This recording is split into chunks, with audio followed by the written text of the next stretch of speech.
Welcome to Easy Meals with Chris. Today I'm cooking a maple chicken. Pause the video to get a good look at the ingredients.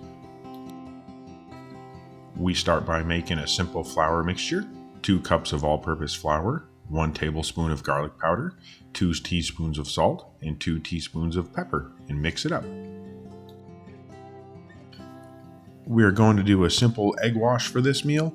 It's not a proper fried chicken, so I use 2 eggs and 3 tablespoons of milk to thin it out a bit. Mix it really good so the eggs are really scrambled.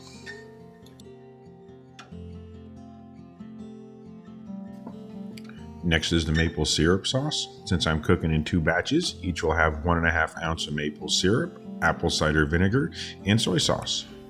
For the chicken, you can use either chicken breasts or thighs.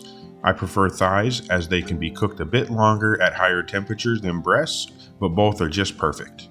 I like to trim off the fat, but that is completely optional. Then you score one side to open up some pockets. I prefer a simple checker pattern and get more of the flavor throughout the chicken. Since we are only doing a light fry on the chicken, I go straight into the egg wash and then the flour. You want to try to get as much flour within those pockets that you made. I recommend you flour all the chicken first and not just go directly into the pan so all the pieces can cook evenly and be done at the same time.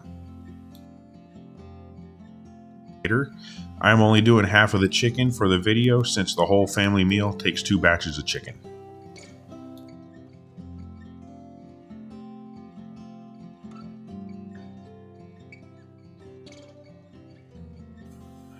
When you're ready to fry, you want a large pan and just enough oil to cover the bottom. You won't need a lot more than that, and you will need to clean out the extra at the end and before you add the sauce.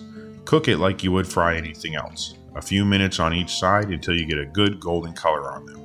I like to use a thermometer to check the temperature, get it to just over 165 degrees, and it will be fully cooked and ready for the sauce phase.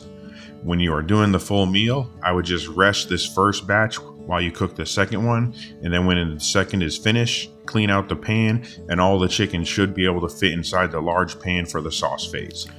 Alright, now put the chicken back into the pan while it is still hot with very little oil in it.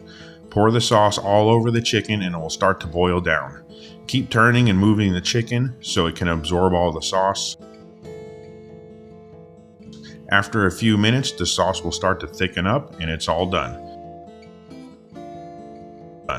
Plate the chicken and pour the remaining sauce on top and enjoy.